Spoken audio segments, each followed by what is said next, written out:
Selamat pagi teman-teman IDX Islamic semuanya. Semuanya sehat? Alhamdulillah. Ini izinkan saya juga menyapa untuk teman-teman yang di offline juga. Selamat datang dan semuanya. Perkenalkan nama saya Ayu Pratiwi dan insya Allah saya akan menjadi moderator dalam sesi talk show pagi ini dengan tema hijrah dari shopaholic ke investing queen. Ya, berbicara mengenai masalah keuangan, saham, pasar modal, itu tuh stigmanya selalu laki-laki deh. Saya juga bingung kenapa. Nah makanya dari itu hari ini insya Allah nanti kita girls talk, tapi cowok-cowok juga bisa ikut. Karena kan pasti setiap perbincangan itu nanti akan ada faidah yang bisa diambil ya insya Allah. Dan narasumbernya semuanya wanita-wanita yang tentunya kompeten di industri pasar modal. Jadi ini juga aku mau ngasih tahu fun fact. Kalau ternyata ini ya data menunjukkan bahwa jumlah investor perempuan di pasar modal itu baru sekitar 30% saja dibanding laki-laki yang sudah mendominasi. Kali ini kita sama-sama akan membahas dan bertanya tentunya sama yang lebih profesional. Saya sendiri juga masih belajar dan kita semua sama-sama belajar kali ini ya. Mau nanya dulu untuk pertama-tama, sebenarnya nih ya perempuan itu yang dikategorikan sebagai shopaholic tuh yang kayak gimana sih Mbak sebenarnya gitu. Kayak ini kan kita temanya adalah hijrah dari shopaholic ke investing queen. Jadi seseorang bisa dikatakan dia shopaholic itu seperti apa? Karena kadang-kadang perempuan tuh enggak kok aku butuh baju warna merah, hijau, biru semuanya dibeli gitu. Karena setiap buka lemari kok kayaknya enggak ada baju yang bisa dipakai gitu. Nah jadi perlu nih kita pertama definisiin dulu nih. Masuk kategori shopaholic tuh dari mana nih standarnya gitu? Ya baik, bismillahirrahmanirrahim. Assalamualaikum warahmatullahi wabarakatuh. Waalaikumsalam warahmatullahi. Oke, bersemangat sekali karena kita semua di sini di depan female panelist ya, perempuan hebat yang katanya nggak bisa jauh dari belanja. Iya dong ya, perempuan sama belanja itu gimana ya kalau dipisahkan? Makanya saya bikin buku Ladies Belanjakan Saja Semua Uangmu. Setuju? Wah diakomodir nih ya, silakan belanjakan. Itu 2013 ya waktu itu. Kita bikin buku itu karena memang merasa diri sendiri ya. Kok kayaknya kalau disuruh nabung susah banget gitu ya. Jadi mendingan disuruh belanja. Nah, emang belanja ada salahnya gitu. Ada satu survei luar biasa, respondennya 2000. Katanya perempuan itu setahun belanja lebih dari 300 kali. Oke. Wow, banyak ya. Jadi hampir setiap hari perempuan itu belanja. Kalau yang sudah berumah tangga mungkin suaminya suka komplain, kok beli sayur mesti setiap hari. Ya, kenapa enggak setiap pekan aja atau sebulan sekali? Alasannya mungkin karena ya biar seger. Ya, sebenarnya yang seger bukan sayurnya tapi kitanya juga biar seger. Karena banyak sekali manfaat belanja ya kan. Pertama mulai dari apa manfaat belanja? Wah ibu-ibu pasti tahu manfaat belanja itu nggak cuma masalah transaksional jual beli, setuju? Tapi juga ada masalah psikologis yang kemudian kita setelah belanja tuh lebih bahagia ya kan. Kemudian lebih menumbuhkan empati karena kita ketemu sama orang lain gitu. Dan manfaat-manfaat lainnya yang silahkan ditambahkan sendiri kayaknya bisa.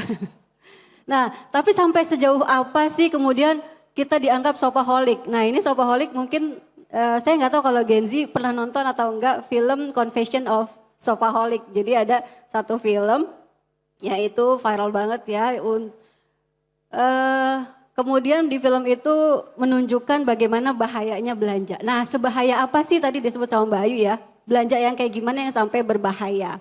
Sebenarnya nggak ada yang bahaya di saat belanja kalau kita bisa belanja dengan sehat. Belanja yang nggak sehat yang kayak gimana kita nyebutnya sebenarnya seperti gampangnya belanja yang berulang tanpa ada alasan yang jelas atau bahasa ininya compulsive buying disorder. Jadi kita sering banget belanja, ciri-cirinya nih ya, kita sering banget belanja tanpa tahu kita tuh beli itu buat apa. Nah ini kalau perempuan biasanya disebutnya gampangnya belanja dengan perasaan. Perasaan jilbab ini sama bajunya belum pas, beli yang warna lain gitu. Oh perasaan sepatu yang kemarin udah nggak enak dipakai, belilah yang baru. Nah ini yang berbahaya. Kenapa berbahaya? saya sebenarnya nggak suka pakai bahasa berbahaya harusnya. Karena ini sebenarnya kemudian kita yang tadinya ingin setelah belanja jadi bahagia, ya. Kita ingin setelah belanja kemudian kita punya semangat baru untuk produktif lagi. Akhirnya karena belanjanya salah, tadi kurang terencana dan seterusnya. Harusnya belanja itu bikin kita senang, malah bikin kita nggak tenang, ya. Jadi syaratnya kalau mau belanjanya sehat, itu buy now, no cry later, ya. Oke. Jadi apalagi no pay later juga ya, itu nanti tambah nggak bahagia. Jadi belanjanya yang bikin kita tidak menyesal setelah belanja. Nah, jadi memang belanja boleh, tapi ada syarat dan ketentuan yang berlaku gitu ya. Karena kan memang perempuan itu identik kalau untuk urusan rumah tangga, perempuan pasti biasa lebih yang diamanahkan untuk memegang keuangan ya Bu. Nah sebenarnya nih ya kalau standar dasar untuk mengelola keuangan itu biasanya lebih baik disarankan seperti apa sih Bu? Kayak misalnya kan tipikal orang dalam mengelola keuangan tuh beda-beda. Ada yang ketika baru gajian mungkin langsung dipisahin gitu kan. Ada yang ada terus baru nanti dia nabung setelah uang yang sisa. Ada juga yang pertama nabung dulu gitu. Nah jadi itu kalau kayak gitu idealnya perempuan untuk belajar mengelola keuangan awalnya tuh harus dimulai dari mana sih sebenarnya? Ya betul, terima kasih Mbak Ayu. Ini luar biasa ya, saya berterima kasih juga sama IDX, tim yang luar biasa mengadakan agenda ini dengan tema hijrah dari shopaholic ke invest queen. Karena perempuan itu luar biasanya begitu katanya makhluk yang paling lemah gitu ya, tapi segala posisi itu dikasih ke dia, apalagi kalau udah jadi istri ya Mbak ya, tiba-tiba harus jadi master chef ya kan, kemudian menteri keuangan pula, dan banyak ketika saya roadshow itu ditanya siapa di rumah yang mengelola keuangan, suami atau istri, itu hampir 90% jawab istri, jadi harus bisa ngelola keuangan mau nggak mau, padahal ilmu keuangan itu nggak semuanya punya. Atau nggak semuanya langsung bisa, itu ada di surat An-Nisa ayat 5. Artinya harus dipelajari nih, nah tadi disebut ya gimana sih caranya. Nah biasanya belanja yang tadi bikin kita jadi shopaholic kemudian jadi salah itu ketika kita lupa melakukan hal yang simple banget sebelum kita belanja. Ini dilakukan hampir semua ibu-ibu atau semua perempuan ketika mau belanja. Apa? Biasanya kita kalau mau belanja catat dulu. Nah ini karena saking remeh-temehnya mencatat, akhirnya karena udah sering ke pasar nggak pernah catat lagi. Padahal catat ini jadi key-nya, kuncinya ya untuk belanja yang tidak menyesatkan tadi. Kenapa? Ini yang tadi ya CBD atau impulsive buying kita mungkin biasa dengar, kita yang kalau misalnya tanggalnya cantik, tanggalnya sama 66 baru kemarin ya. Itu ya. Kita langsung tergoda untuk beli dan beli karena apa? Karena nggak punya nggak tahu mau beli apa. Udah dapat nih gajian atau tadi habis trading ya apa?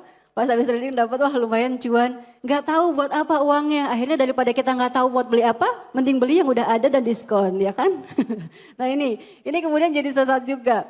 Nah kemudian apa yang harus dilakukan? Kita jadi pada saat kita menerima uang, baik itu gajian, baik itu dari penghasilan tambahan dan bisnis-bisnis lainnya, itu langsung kita buat alurnya. Ini mau dibelanjain apa aja.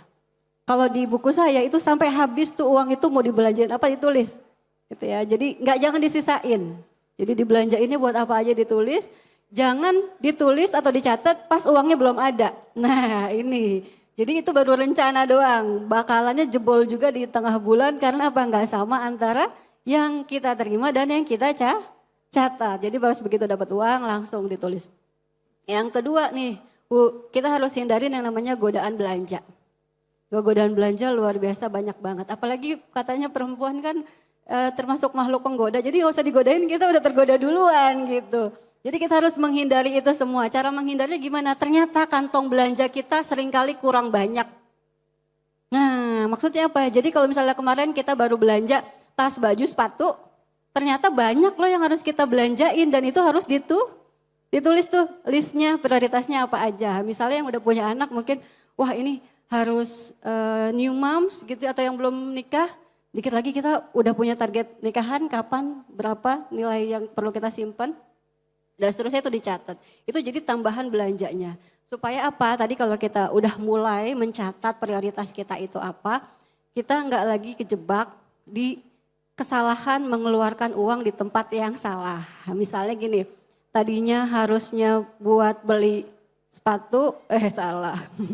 Tadinya harusnya buat beli apa ya, susu kalau yang ibu rumah tangga ya, kebeli sepatu. Tadinya harusnya buat bayaran, malah buat jalan-jalan, kayak gitu ya. Nah ini kenapa? Karena tadi kita belum tahu posisinya buat apa aja. Nah teman-teman mungkin di sini kalau udah sampai ke roomnya Syariah Investment Week sih sudah tahu lah itu ya, apa aja yang list yang harus teman-teman tulis untuk jadi pengeluaran atau belanja prioritasnya teman-teman. Nah itu nanti bisa jadi sarana kita untuk tahu belanja kita ini loh yang harus kita penuhi. Setidaknya ada 4 sih. Pertama pos untuk berbagi. Yang kedua pos untuk antisipasi. Kita tahu ya apalagi kalau yang pebisnis kan nggak setiap bulan sama gitu. Jadi harus ada antisipasinya namanya dana darurat. Yang ketiga baru pos untuk berinvestasi karena kita tentu pengen hidupnya lebih lama dibanding hari ini. Jadi kita harus siapin masa depan kita dengan lebih baik. Baru untuk yang terakhir pos untuk keperluan sehari-hari. Jadi kalau kita punya 4 keranjang itu relatif kita bakalan tahu belanja kita ini amannya digunakan untuk apa aja. Atau saya sebutnya pas gitu ya. Pas itu pertama prioritas atau enggak, 2 aman atau enggak, 3 sehat atau enggak. Nah ini nanti. Jadi sarana kita untuk bisa ngerem kita ketika mau belanja. Masya Allah itu insight yang sangat baik sekali ya Bu. Jadi memang mungkin beberapa pihak suka merasa meremehkan gitu untuk mencatat. Padahal mencatat itu penting. Mungkin kalau bulan ini baru nyoba terus gagal, itu juga bisa jadi sarana muhasabah kali ya Bu ya. Lihat di catatan, aduh harusnya belinya susu malah belinya sepatu gitu kan. Jadi nggak apa-apa, namanya juga belajar kan pasti pelan-pelan. Makanya itu teman-teman hadir di sini. Nah sekarang kan setelah kita sudah mendapatkan gambaran ya secara umum. Kita harus catat, terus kita tadi harus udah bisa menyiapkan ada 4 pos. Nah aku pengen nanya nih ke Mbak Fendri. Sebagai seorang ibu, lalu gimana sih awalnya bisa kenal bisa mengenal aktivitas investasi dan sepenting apa sih investasi menurut Mbak Fendri? Bismillahirrahmanirrahim, makasih Mbak Ayu pertanyaannya. Jadi teman-teman saat tadi Mbak Ayu bilang aku investor pemula tuh bener kok. Bener, tapi memang aku pernah melewati fase-fase di mana gajiku cuma numpang lewat. Jadi dulu sebelum menikah nih, aku boleh tanya dulu gak sih ya tanpa menyinggung apapun ya aku benar-benar tulus cuma bertanya. Di sini siapa yang sudah menikah? Oke, berarti sisanya aku asumsikan belum menikah dong ya? Ya, oke, benar, oke. Oke, mungkin ini throwback di aku dulu ya. Zaman belum nikah itu kan umur-umur kita 20-an itu lagi banyak banget tenaganya ya Mbak ya. Terus bisa double job, triple job, wih cuannya banyak dong ya, karena tenaganya banyak nih. Tapi kenapa hilang semua itu gaji kemana? Kok dipikir-pikir, lah perasaan dulu gajian segini deh kok gak ada yang gak menikmati gitu. Ternyata itu karena banyaknya pengeluaran yang tidak tercatat. Dan aku akui, aku bukan orang yang telaten urusan administratif dan seperti itu gitu. Terus solusinya apa gitu, aku pun baru kegetoknya itu ya pas sudah nikah sih sebenarnya, baru taubatnya tuh pas sudah nikah. Makanya bersyukur teman-teman di sini belum menikah tapi datang ke sini tuh udah 1 step lebih awal daripada yang lain lah. Jadi kalau misalnya ada calonnya kayak, hey aku udah belajar, tenang beb gitu kan.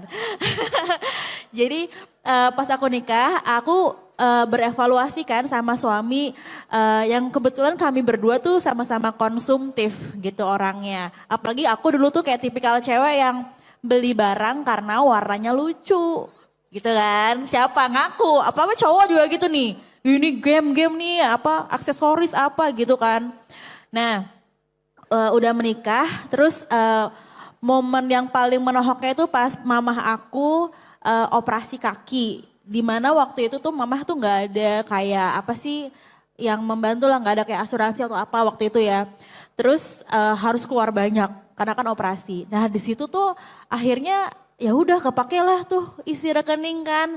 Terus bengong sendiri gitu kayak, terus gimana ya kok nggak ada persiapan apa-apa ya dan uangnya udah hilang aja selain karena emang konsumtif dan ada keperluan itu. Terus akhirnya aku ngobrol sama suami, kayaknya kita nggak bisa gini terus deh, mesti gimana ya gitu. Bahkan di titik itu di 2019 ya, aku ingat tahunnya, itu bahkan belum berinvestasi. Masih kayak oke deh kalau gitu kita harus pos-posin pengeluaran kita. Nah kebetulan aku dan suami sama-sama bukan pekerja kantoran. Jadi kami nggak ada fixed income yang selalu tetap gitu ya.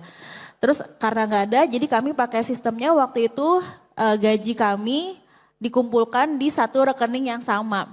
Dan saling terbuka kayak gitu. Terus abis itu kita pos-posin sesuai kebutuhan.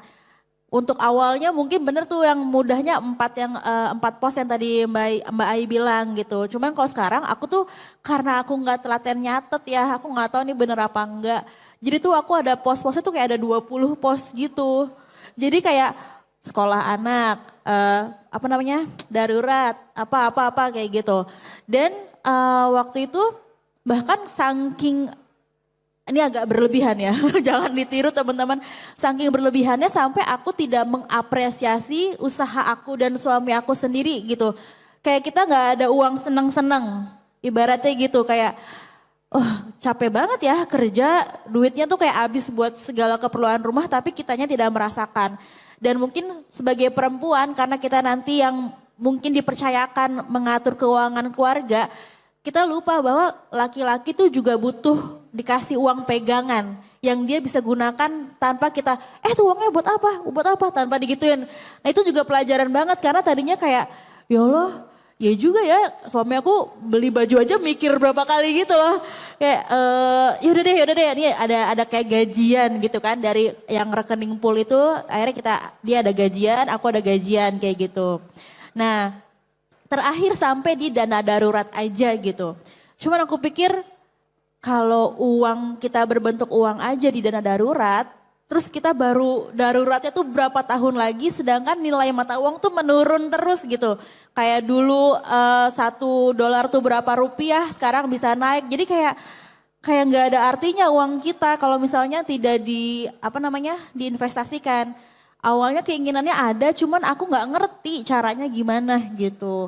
Dan akhirnya waktu itu awal-awal aku milih instrumen yang memang aku ngerti dulu. Terus alhamdulillah ya dikasih jalan untuk mengenal investasi syariah ini. Karena aku sama suami kita juga saat mau menikah nih teman-teman, sebaiknya tuh suami istri tuh sudah punya satu value yang sama gitu. Pernikahan kita tuh mau dibawa kemana, visinya tuh apa gitu. Kayak aku sama suami visi besarnya tuh misalnya gini, oke, keluarga kita pengennya masuk surga ya, misalnya kayak gitu. Itu kan visi yang besar banget dan kayak jauh banget. Tapi ternyata kalau kita punya visi itu, segala keputusan yang kita ambil itu berdasarkan itu. Oh kalau misalnya aku mau berinvestasi, kira-kira investasi jenis mana yang sesuai sama tujuan kita nanti gitu. Akhirnya oke lah karena nggak ngerti, tadinya masih ragu-ragu nih, invest nggak kayak gitu kan.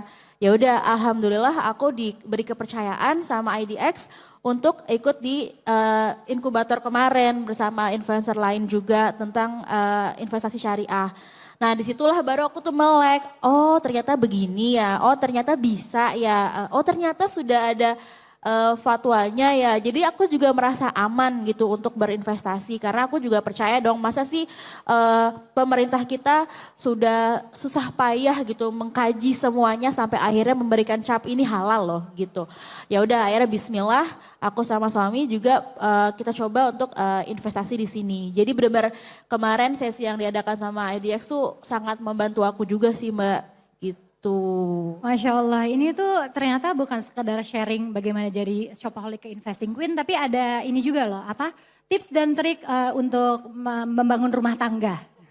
Jadi dilihat dulu visinya apa nih, benar karena kita harus tahu goalsnya kita apa, karena begitupun dalam investing kita harus tahu kan tujuannya kita nih invest untuk apa sih gitu. Kayak uangnya nih mau dipakai untuk apa gitu. Nah itu kan tadi tips dari Mbak Fendri. Nah sekarang aku mau beralih ke Mbak Dian nih. Karena Mbak Dian ini kan cukup unik ya. Beliau ini dari luar kota jadi baru landing tadi malam ya? Iya, betul. Tadi malam. Nah ini pengen sedikit dong Mbak, pengen cerita nih gimana sih sampai di tahap bisa sampai punya kelas kan ya, punya kelas terus bisa jadi apa namanya investasi, terus bisa proses belajarnya tuh gimana sampai bisa punya kelas. Terus apalagi kalau misalnya kita yang berinvestasi secara syariah itu kan ada melalui prosesnya juga kan. Kita harus cari tahu perusahaannya seperti apa. Terus kita juga tentunya pasti menghindari saham-saham yang seperti saham rokok atau apapun yang berbau tidak halal gitu. Jadi boleh nggak sih di-share apalagi kalau untuk yang pemula nih pengen tahu gitu kayak ini sebenarnya baiknya gimana ya karena kan emang kayak sesuai tadi Mbak Fendri misalnya kita mau ke surga siapa yang nggak mau ke surga gitu kan. Nah biar aman dan kita bisa lebih wise gitu dalam menaruh uang kita tuh gimana sih Mbak, coba ceritain prosesnya. Oke. Mungkin dari 4 di sini saya yang paling jauh teman-teman. Saya dari Medan ya. Kalau ditanya itu profesi saya apa, saya sebenarnya lebih senang dikenal sebagai ibu rumah tangga. Oke. Ibu rumah tangga gitu. Jadi kenapa sih finally saya itu terjun ke pasar modal gitu. Jadi tahun 2017 saya itu udah kenal dengan saham, sudah tahulah secara general gitu kan, secara umum. Nah kemudian sempat vakum karena masih gadis kan, masih mencela-mencela gitu ya kan, kesana kemari gitu. Sampai akhirnya 2019 saya itu lulus PNS. Lulus PNS dan penempatannya di Jakarta. Pada saat itu saya lagi hamil. Nah makanya diskusi sama suami, ya udah finally bismillah mundur gitu. Dengan tujuan ingin mengurus keluarga gitu. Tapi dengan syarat tolong disupport secara moral dan material gitu. Mau belajar saham karena saya pikir cuman itu satu-satunya yang saya tahu. Kita perempuan ibu rumah tangga bisa berbisnis, menghasilkan uang, tapi tetap tidak meninggalkan kewajiban kita sebagai ibu juga istri gitu. Ternyata Mbak Ayu, proses belajar itu sangat menguras waktu, tenaga dan uang. Kalau saya kalkulasikan tuh proses belajar saya itu mungkin bisa menguliahi saya S2. Oke. Biayanya. Dan mungkin teman-teman di sini merasakan bahwa kelas-kelas saham itu mahal kan, berjuta-juta. Finally saya menyadari kenapa sih Indonesia ini literasinya tentang investasi itu rendah. Salah satunya adalah karena biaya belajar yang sangat mahal, sulit dijangkau dari kalangan menengah ke bawah. Jadi yang kita kenal sebagai trader-trader itu adalah mereka yang tinggal di ibu kota yang memang udah dari sononya kaya gitu ya kan. Nah, finally itu saya memporsir diri saya selama setahun itu saya harus belajar. Memang mentalnya kuliah gitu. Saya bilang ke suami, nggak usah tanya itu uang habis kemana. Pokoknya kuliah aja. Kan orang kuliah nggak ada ngasilin uang, saya bilang gitu. Jadi memang mental kuliah. Sampai akhirnya di tahun pertama saya menemukan trading style saya, jati diri saya di pasar modal. Oh ini loh ternyata yang cocok ke saya gitu sebagai ibu. Nah, karena saya ngerasa ternyata pasar modal itu, saham itu sesimpel itu loh gitu. Hanya pembahasannya aja yang terlalu tinggi sehingga sulit dicerna sama kita kaum mama-mama gitu yang udah penuh duluan pikirannya gitu. Makanya saya berniat, saya bisa loh, saya yang tinggal di kampung, ibu rumah tangga, modal handphone doang, bisa ternyata saya ngasilin uang dari rumah gitu. Bahkan enggak kalah kok gaji saya yang berdaster di rumah itu, daster bolong-bolong sama mereka yang pergi ke kantoran gitu. Kenapa saya enggak membantu ibu-ibu rumah tangga di luaran sana gitu. Makanya hal itu pula yang mendasari saya untuk membuka judulnya kelas trader pemula gitu. Jadi di kelas trader pemula itu Mbak Ayu ada 14 pertemuan. Jadi saya ajarin dari nol sekali sampai akhir agar ilmu yang saya punya ini bisa menjadi bekal ke teman-teman untuk melangkah ke pasar modal. Jadi belajarnya itu sudah tidak perlu mengeluarkan banyak biaya seperti saya dulu. Oke. Gitu. Jadi dengan dana seminim-minimnya mereka sudah bisa eksplor dirinya di pasar modal dengan modal belajar tuh yang kecil dan latihan dengan lot kecil seperti itu. Karena kesalahan trader pemula itu adalah mereka ujuk-ujuk tanpa ilmu berharap kaya instan masuk dengan dana gede.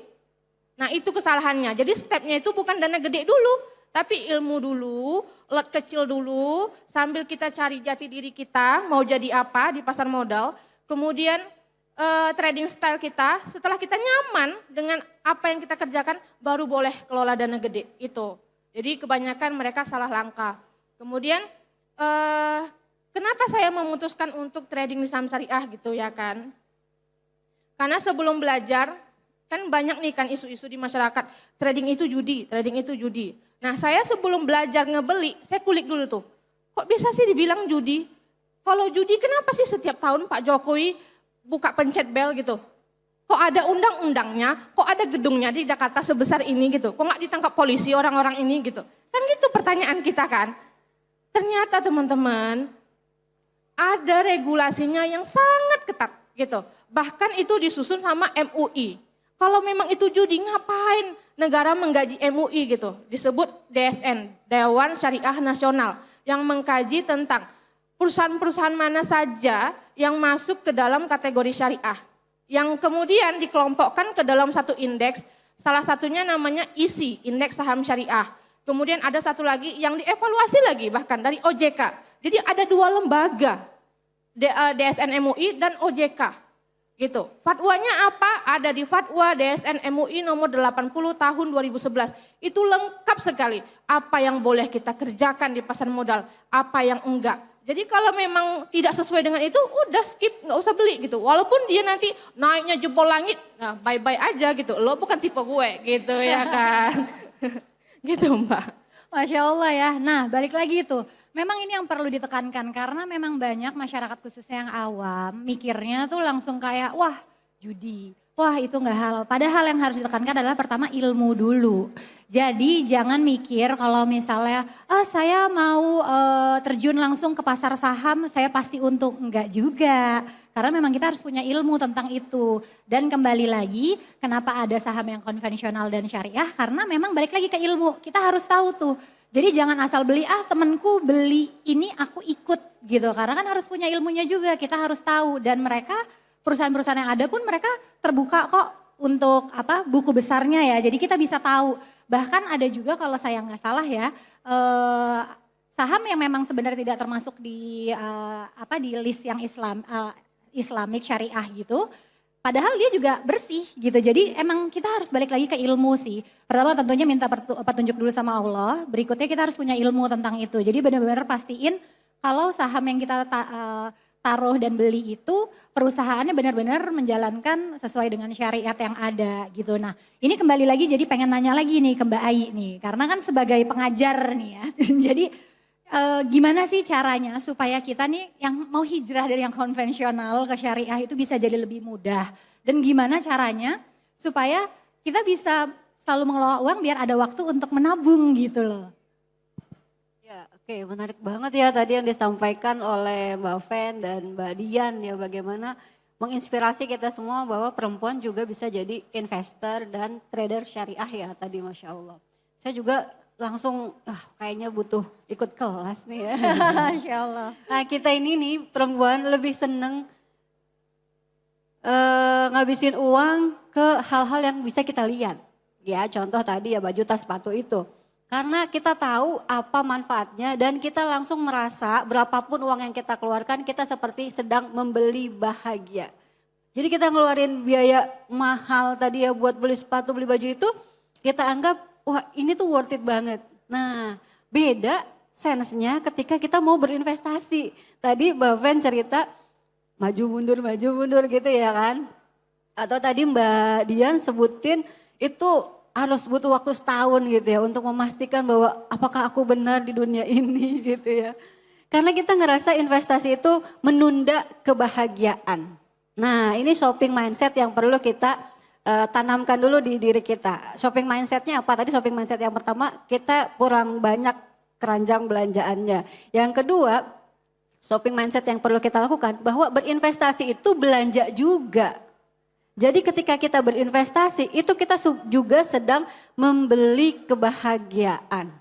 Siapa di sini yang kalau mau jalan-jalan, healing itu melakukan persiapan dulu. mau kapan tanggalnya, beli tiket, di mana kita nanti akan tinggalnya. Kita kan siapin dulu tuh segala itinerary-nya. Itu untuk satu step yang namanya jalan-jalan. Padahal banyak perjalanan-perjalanan lain yang akan kita tempuh, termasuk perjalanan masa depan yang kita nggak tahu tadi ya. Ini kita punya anak, misalnya kita tiga-tiganya nih, moms juga ya, punya anak ini gimana nih nanti masa depan mereka, gimana pendidikannya yang harus kita siapkan begitu. Nah ini kan kita juga harus siapin keranjang belanjaannya. Ya, kita berinvestasi, kita bukan sedang menunda kebahagiaan, tapi kita sedang membeli kebahagiaan. Membeli kebahagiaan tuh kayak gimana sih contohnya gini ya. Kalau kita belanja, contoh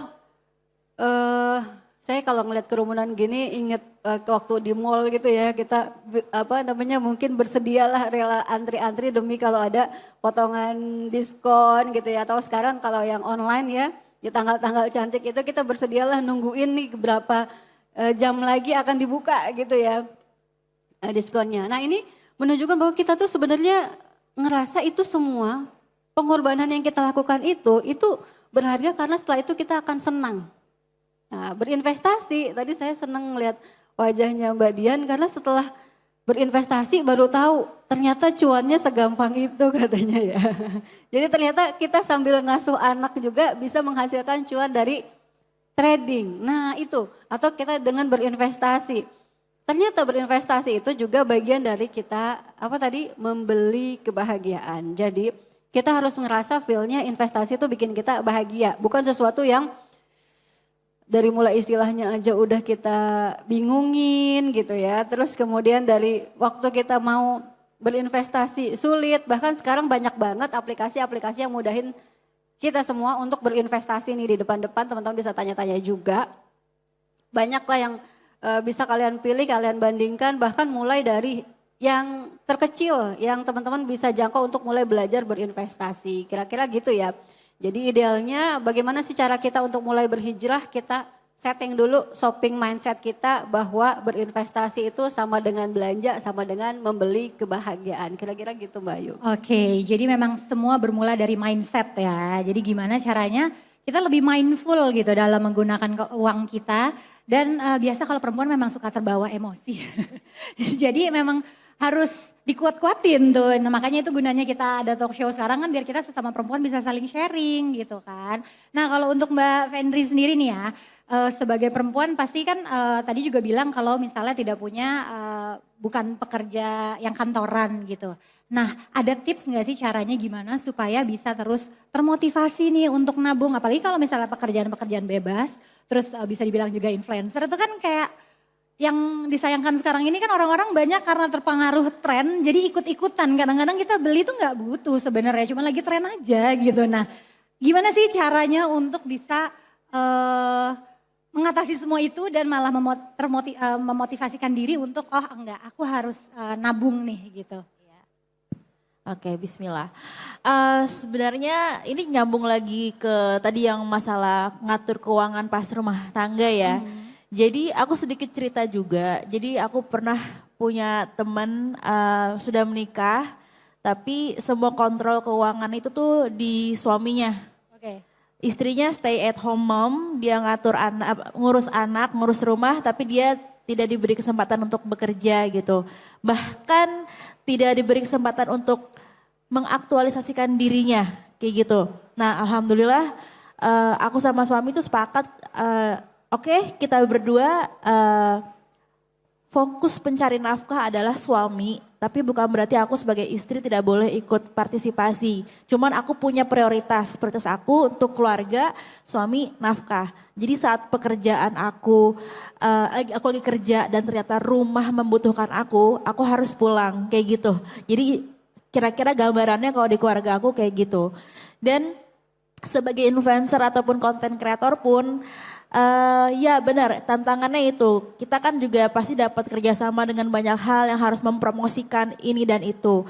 Kalau di aku sebenarnya aku pasang boundaries sendiri gitu.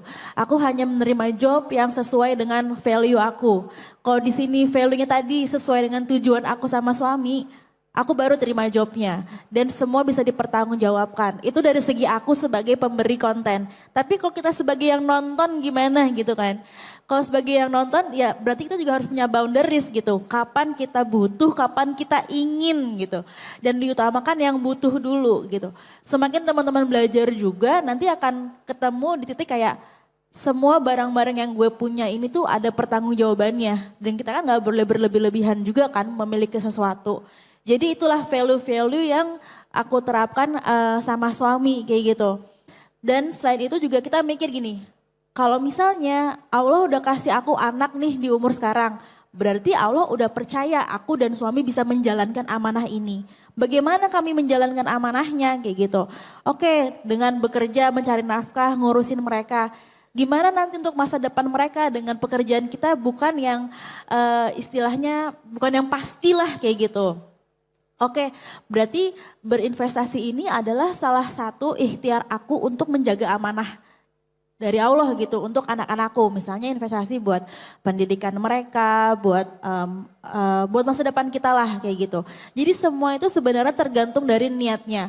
Menurut aku boleh banget investasi untuk niatnya buat menghasilkan cuan. Tapi kita pengen cuan yang seperti apa sih? Kita tuh punya pilihan loh. Mau yang sekedar cuan aja atau cuan dan berkah kayak gitu.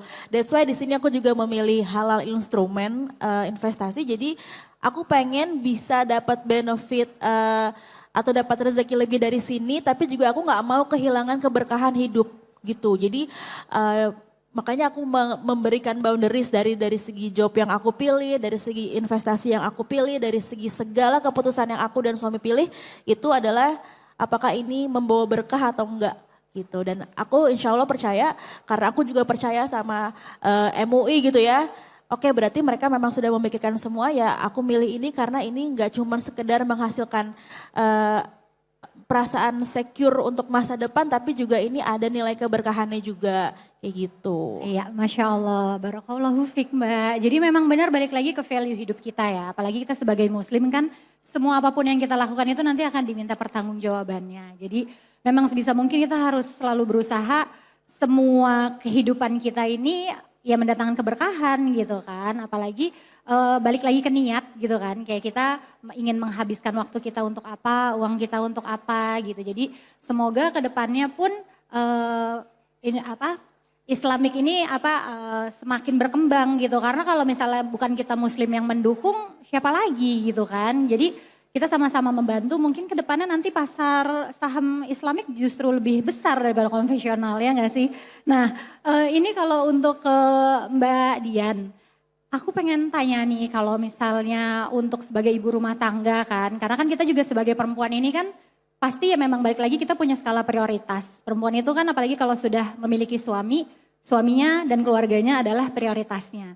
Gimana sih caranya ngatur waktu untuk bisa berkhidmat kepada suami dan keluarga, tapi di sisi lain juga tetap berkarya ya dengan belajar saham, terus untuk analisa kan kalau nggak salah itu berkembang terus gitu. Maksudnya kayak setiap menit dan detik ada berita apa, update apa gitu. Itu gimana kalau lagi ngurus anak, tiba-tiba ntar ketinggalan berita dong. Nah gitu, itu gimana sih tipsnya untuk kayak ngatur waktunya sehari-hari itu kayak gimana sih gitu?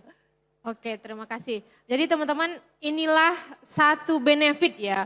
Satu benefit yang kita ambil kalau kita berprofesi sebagai investor saham. Kenapa? Karena kita yang ngatur waktu kita, bukan orang lain. Gitu, itu benefitnya gitu. Jadi bagaimana cara saya bisa memerankan beberapa peran sebagai ibu, sebagai istri, juga sebagai trader, bahkan sebagai pengajar di kelas trader pemula gitu ya kan.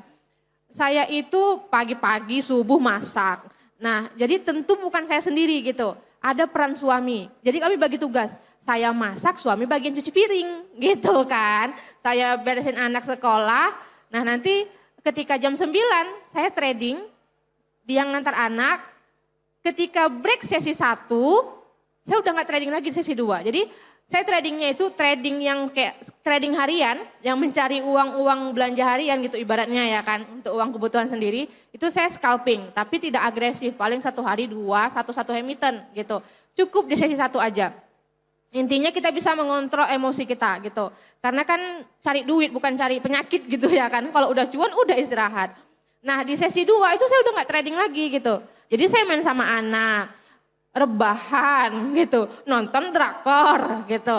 Kemudian kapan waktu saya lagi menganalisa? Saya menganalisa ketika anak dan suami saya sudah tidur, jadi malam hari. Jadi ketika teman-teman sudah ada ilmunya gitu, bisa loh ternyata kita analisa sambil rebahan gitu, sambil lihat handphone itu bisa. Kemudian mengajar di kelas juga saya lakukan di malam hari, seminggu 2 kali. Ini sebelumnya saya mau nanya nih ke teman-teman yang ada di sini. Di sini ada yang anak-anak KTP enggak? Coba angkat tangan. Terima kasih ya teman-teman sudah datang. Itu Mbak Ayu. Itu muridnya ya? Masya Allah. Berarti nanti udah siap mau nanya ya, tunggu dulu ya, saya dulu yang nanya. Oke, sekarang kita ke Mbak Ayu lagi nih. Jadi tadi kan sering berbicara tentang kalau wanita itu secara spending itu lebih emosional dibanding laki-laki gitu. Nah, jadi kalau dari kasus, pasti sering ketemu di kasus lapangan ya, kalau itu kan secara emosional. Sebenarnya cara yang paling akurat untuk mengatur emosionalnya itu sebenarnya di cara ngaturnya tuh gimana sebenarnya? Karena kita semua, ya pasti semua di sini juga tahu perempuan, iya kita emang hobi shopping, tapi pada prakteknya tuh sulit gitu kan. Jadi yang secara teknisnya nih, yang sering terjadi di lapangan, itu yang lebih yang bikin efektif banget untuk orang mau menabung tuh lebih ke arah yang kayak gimana sih Mbak sebenarnya? Ya oke, nah ini masing-masing orang, makasih Mbak Ayu ya, beda-beda memang. Jadi nggak pernah bisa berlaku untuk semua orang. Jadi sebenarnya yang harus kita lakukan adalah kita tahu kelemahan kita di mana. Kalau bahasa keuangannya lihat factor kita. Kita nih masing-masing punya kelemahan sendiri. Ya godaannya beda-beda. Ada yang godaannya mungkin di fashion, ada yang godaannya di makan, di jalan-jalan, ya kan semua punya. Nah itu yang harus dihindari. Tadi yang saya sebut ada compulsive buying disorder. Jadi apa aja pengen gitu ya. Pokoknya sampai pokoknya bagaimana caranya yang saya pengen tuh saya dapet gitu ya. Itu udah masuk ke shopaholic ya langsung ya, apalagi shopaholic, semuanya. Ya, pokoknya pengen aja gitu. Dan itu masing-masing kita beda. Nah ini yang harus kita sampai hindari. Kenapa? Tadi kita punya banyak sekali kantong belanja yang harus kita lengkapi ya kan. Kemudian yang selanjutnya yang kita harus ingat juga. Tadi betul yang Mbak Fen ya sudah mengingatkan kita. Itu tuh semua ada pertanggungjawabannya. Ada satu quote yang luar biasa. Ini menurut saya sih benar ya, ada benernya. Katanya women usually love what they buy. Kita tuh selalu seneng apa yang kita beli dan benar-benar senengnya sampai love gitu lah ya. Tapi ya head to third. Jadi kita setelah itu tidak menyukai 2/3 dari apa yang ada di lemari kita. Jadi pas pengen beli tuh pengen banget, tapi pas udah beli mah kayaknya ya udah gitu. Kayaknya yang di etalase lebih bagus gitu kan. Nah godaan-godaan seperti ini yang harus kita hindarin. Cara menghindarinya seperti apa? Pertama, kita kenalin dulu. Tadi saya sebut ada pas ya kalau kita mau beli prioritas aman dan sehat. Ini masuk prioritas kita atau enggak? Masing-masing orang punya prioritas sendiri-sendiri. Cek dulu prioritas kita atau enggak. Kemudian yang kedua aman enggak buat kita beli? Aman tuh tadi kalau bahasa Mbak Fen saya sebut syariah ya. Aman syar'i. Jadi ini buat saya bisa dibeli atau enggak? Kalau tadi trading masuk ke SI ya ini bisa kita beli atau enggak? Kalau belanja misalnya ini emang barang yang kita boleh konsumsi atau enggak, disebut halal. Yang kedua sehat, toyib. Jadi kalau sehat itu setelah kita mengkonsumsi itu barang, itu bikin kita makin produktif lagi. Kalau ini saham, setelah kita beli gitu, kita belanja uang kita di satu instrumen investasi, ini bikin kita makin punya cuan yang tadi punya keberkahan. Jadi sehat itu kalau di Islam sebutnya halal toyib, jadi halal aja nggak cukup, aman aja nggak cukup. Jadi harus toyib juga. Bisa bikin kita sehat. Jangan tadi setiap ada pengeluaran, ada belanja, kemudian kita bukannya cari duit malah cari penyakit.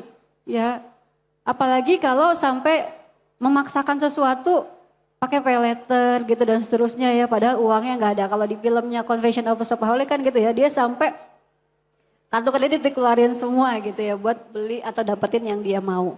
Nah ini teman-teman idealnya. Tapi pada kenyataannya perempuan itu nggak pernah bisa berjalan sendiri. Tadi saya GP Plus untuk KTP itu kelas trader pemula ya. ada komunitasnya. Karena perempuan itu butuh banget yang namanya komunitas. Kita nggak bisa sendirian, kita harus saling menguatkan dan itu butuh komunitas. Nah komunitas itu penting buat ngejagain kita supaya kalau kita lupa-lupa gitu ya, pas banget tadi dapet cuan, wow ini duit dikemanain ya gitu. Banyak juga kan yang duit mah nambah, cuan mah oke. Tadi Mbak Fen udah cerita juga ya, itu kesinggung juga ya karena habis itu bukannya tambah kreatif untuk ngecek, wah ini banyak banget nih berarti peluang investasi yang bisa kita ambil, malah ya udah habis begitu aja. Artinya kita butuh partner untuk menjaga, mengawal kita. Aduh sampai ini ya. Mengawal kita supaya kita on the track perempuan. Kalau yang punya pasangan mungkin bisa ke suaminya. Kalau yang masih bujang mungkin bisa ke orang tuanya. Ibu kita itu kan biasanya cerewet banget ya buat inget dong kamu popo ini gitu kan. Kalau misalnya ada yang wah pasangan kita cuek atau ibu kita juga nggak pernah ngasih larangan apapun ya kita cari komunitasnya atau kita juga bisa berkonsultasi dengan keuangan pakarnya ya atau kita sebut financial planner buat tahu kamu sekarang kondisi keuangannya udah sehat belum sih buat ada di step itu. Udah sehat belum sih buat berinvestasi. Jangan juga misalnya kita salah juga nih buat teman-teman yang baru mau mulai investasi tapi kemudian udah semangat banget mau trader tapi uangnya malah pakai duit orang lain, duit minjem gitu ya, atau mau berinvestasi tapi pakai duit yang posnya sebenarnya buat harian, uang panas gitu. Jadinya baru mau berinvestasi pas udah ternyata nggak cuan, itu kelagapan karena uangnya sebenarnya uang buat bulanan. Nah itu juga nggak boleh. Jadi kita mesti kontrol diri kita, posnya udah pas belum, apakah saya ada di posisi siap berinvestasi, kira-kira begitu ya. Poin apa yang membuat Mbak yakin atau optimis bahwa berinvestasi di pasar saham menjadi alternatif yang cocok bagi istri atau perempuan? Mungkin ini juga nanti bisa sekaligus closing statement dari Mbak Dian, Mbak Fendri dan juga Mbak Ai. Kenapa sih gitu? Apakah perempuan emang ini cocok nih alternatifnya untuk menjadi investasi di saham syariah gitu? Kalau saya itu memang kondisinya ketika saya memulai belajar lagi itu ketika saya sedang hamil. Nah jadi saya berpikir kalau saya ingin merintis karir, merintis usaha bisnis real gitu kan, pasti ada harus promosi dan segala macam. Artinya ada waktu dan uang yang gede harus terbuang di situ. Sedangkan saya nggak punya itu gitu. Saya sedang hamil dan segala macam gitu. Kemudian kalau saya mau kuliah lagi, rasanya kok kayaknya udah terlalu tua gitu rasanya. Semangatnya itu sudah mulai luntur. Sehingga saya kan sudah kenal saham. Kenapa saya tidak memulainya lagi, saya bisa melakukannya di rumah sambil mengurus anak dan segala macam. Itulah yang saya pikir ternyata bisa sesimpel ini loh kalau kita paham harus memulai dari mana gitu. Jadi memang teman-teman mulailah dengan ilmu dulu gitu, itu intinya. Oke, kalau dari Mbak Fendri gimana? Pertanyaan sama ini ya? Iya. Iya, karena balik lagi kita nih perempuan terutama ya di sini kan banyak juga tadi yang belum menikah. Saat menikah dan punya anak, prioritas kita akan berubah. Tapi dalam diri kita itu tuh sebenarnya masih butuh ruang untuk kita terus berkembang. Kalau misalnya, bukannya berarti kita aku tidak bermaksud mendiskreditkan orang-orang yang full stay at home mom atau enggak, karena aku juga itu. Tapi seibu rumah tangganya pun dia tuh butuh untuk mengaktualisasikan diri dalam bentuk apapun, mau aktif di RT RW, di kelurahan, di rumah, bikin kue apa. Nah ini salah satu cara menurut aku yang kita bisa merasa berdaya di rumah sambil juga bisa ikut kontribusi bantu keluarga kita dari segi finansial tanpa merelakan apa yang menjadi prioritas kita.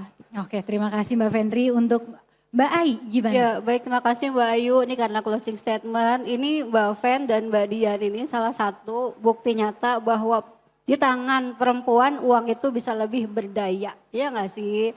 Nah karena emang kita tuh tahu perempuan itu bisa melakukan banyak hal dengan uang. Coba kasih uang yang sama ke laki-laki misalnya ya. Kita bisa lihat bagaimana treatmentnya itu bisa luar biasa. Banyak yang viral ya, ada 10.000 di tangan istri yang tepat dan seterusnya. Jadi bagaimana perempuan itu punya power untuk itu. Tapi ada caranya, kita butuh diyakinkan. apa atau bagaimana cara kita tahu, yes it's my time untuk invest. Tadi ya kalau saran saya, kalau kita mau makan sesuatu, misalnya kita ditawarin banyak makanan di depan, kita harus tahu mana makanan yang boleh saya makan. Kita harus cek dulu kesehatan kita, apakah saya boleh makan ini atau enggak. Ini bakalan jadi obat, bakal sehat atau bakal bikin penyakit buat saya. Nah kalau di keuangan ada namanya financial check up. Jadi teman-teman jangan berinvestasi dulu kalau nggak tahu keuangan kalian tuh healthy, ya, wealthy dan atau tidak. Punya duit berapa yang bisa kalian tabur tadi buat belajar. Tahu dari mana kalau kita nggak pernah cek keuangan kita berapa yang kita punya untuk bisa kita invest buat belajar. Nah cara satunya adalah dengan financial check up. Teman-teman kalau mau cek financial check up-nya bisa gratisan buka halfinan.id. Kalian bisa cek di situ ada konsultasi gratis by WA juga bisa. Kalian bisa tahu misalnya kondisinya oh saya ini secara keuangan udah boleh berinvestasi atau enggak. Atau saya bayar utang dulu atau saya cash management dulu. Karena saya belum tahu nih saya surplus tiap bulan atau defisit atau seimbang. Kayak gitu ya teman-teman. Jadi teman-teman biasain financial check up. Kalau belum biasa financial up pakai namanya cek dompet ya. Periksa dompetnya berapa yang kalian kemudian bisa bilang ini adalah pas banget buat saya berinvestasi. Jadi jangan pakai uang untuk kebutuhannya teman-teman nanti keganggu. Malah belajarnya atau malah menyalahkan investasi ketika nggak sesuai sama harapan. Jadi kalau saya ingat banget tadi yang dikatakan oleh Mbak Dian, jangan berinvestasi dengan harapan.